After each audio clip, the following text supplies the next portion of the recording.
here's the loose toy na re-review natin for today, as in literal na loose na. This is our Toy Biz Incredible Hulk. Na-check muna natin yung kanyang pinaka-details. Maganda rin naman eh. Maganda rin naman yung mold ng face niya. May pagka-caveman talaga yung look dito ni Hulk. Yan, ganda. Okay din yung build ng katawan and yung ugat. And remember, this is Toy Biz, ha? Kaya yung pagka-overall build ng katawan niya, may pagka-retro pa yung dating. Pero maganda naman. Kahit pa paano, maganda yung details niya. Yan, sa paa din. Yan ang details niya. Sa side. Yan. Although, yung mga paint up niya or yung pagka-battle damage ba sa kanya, parang nagmumukhang libag eh. Hindi ako ganun ka-satisfy sa pagkaka-dark areas ng mga part na yun. Ayan pa. And para sa articulation ng Hulk natin na to, yung head niya, naro-rotate yan, 360. Halos walang look up, konti lang yung look down niya. Yung kanyang kamay, halos walang arms wide open. Yan, isa-side mo pa to para makapag-quid moment siya ng ganyan. Laki ng katawan, eh, no? And then, of course, naro-rotate yan, shoulder niya na yan. Meron siyang butterfly joints dito, pero nandoon sa parang pinaka-side niya, and nagkakaroon siya ng extrang laman. Pag binukan mo ng ganyan, no? Ayun. So makikita mo, lumalabas yung extra laman pa niya sa side.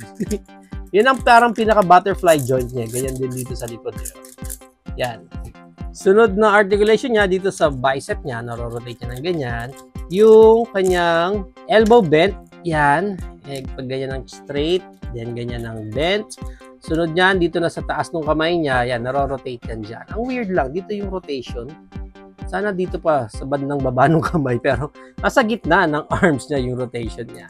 Next is yung mga kamay niya articulated. Yan, yung thumb nagagalaw, yung pointy finger niya nagagalaw din, and yung tatlo magkakagrupo na sila. So yan, pwede mong articulate yung mga fingers niya, and even itong sa palm niya, yan, may up and down din siya dyan. Next na articulation niya is ito ng makulit na part na bewang niya. Dito sa waist niya, hindi ko lang bakit nahihiwalay. Ayun, nahihiwalay siya. May gimmick ba tong Hulk na to? Pa-comment down below nga kung sino pang ibang merong Toy Biz na Hulk na tulad nitong nire-review natin right now. Kasi hindi ko alam kung ano yung pinaka-specific ng gimmick niya kung bakit nahihiwalay. Yung waist niya dyan eh. So, ganyan ang pinaka, gumagalaw, umiikot yung buong waist niya na yan. Wala siyang any ab crunch. Yan, naguhula hoop lang siya dyan. Ganyan, okay? Anyway, pwede mong maikot yung ganyan. Pero wala akong makitang any gimmick sa kanya. Pa-comment na lang kung may alam kayo regarding this Hulk na to. And then, yung kanyang high kick, hanggang ganyan lang yung high kick niya. Hindi gaanong high. Yung back kick niya, wala na kasi nakaharang yung back flap niya. Pero yung kanyang Van Damme split, ayun, meron siyang Van Damme split. Wherein, ang ganda. Ang ganda ng pagkaka-Van Damme split niya. Ayan, para na siyang si Chun-Li. Panis. And then, meron siyang rotation dyan sa kanyang thigh part. And then, yung kanyang knees is double jointed. So, meron sa taas ng knee and lower part ng knee. Pero sa lower part ng knee, konti lang. So, at least double jointed yung sa pinakapa niya. Dito sa kanyang paa, meron din siyang rotation dito sa part na to eh.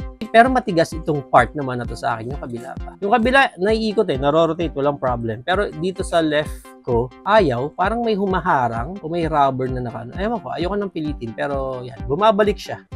Ayun. Tapos sa paa niya is may up and down na ganyan. Wherein ito yung isa sa pinaka-loose na part niya. Ganon din dito sa kabila. Sa pinaka-toes niya, buong fingers nung paa niya, yan, may up and down na ganyan. Loose ko nang nakuha itong Hulk natin na to. So, I don't know kung meron siyang kasamang ibang accessories pag binili nyo. Pero itong sa akin is na-acquire ko siya ng as is na lang din yung condition niya. Even itong pagka-loose part niya, tinanggap ko na lang din na sige, loose part na itong Hulk na ito. Now, para sa height ng Toy Biz Hulk natin dito, ang height niya is around 7.25 inches. Wala pang 7.5 almost 7.5 inches siya. Maganda niyan, i-compare pa natin siya sa ating knockoff version na Marvel Legends Hulk, MCF Doomsday, Viking He-Man, and ang ating 3.75 Jurassic World Hammond Collection Dr. Ellie Sattler.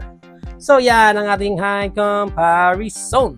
If you are planning to avail this Toy Biz Hulk na loose na rin, yung sa akin is nakuha ko siya ng around 450 up to 700 pesos na lang siya. Well, loose condition as in literal nga na loose itong Hulk natin dito. Hindi ako satisfied sa Hulk na Toy Biz. I think mas okay na sa akin yung dated version na Marvel Legends. Kahit KO lang, parang mas okay ako dito compared dito sa mas smaller na Hulk natin na to. But isa nga sa plano ko sana is i-customize ko na lang din itong Hulk natin dito. But again, I'm not sure kung itutuloy ko pa yung pag-custom sa kanya or baka i-release ko na lang din siya.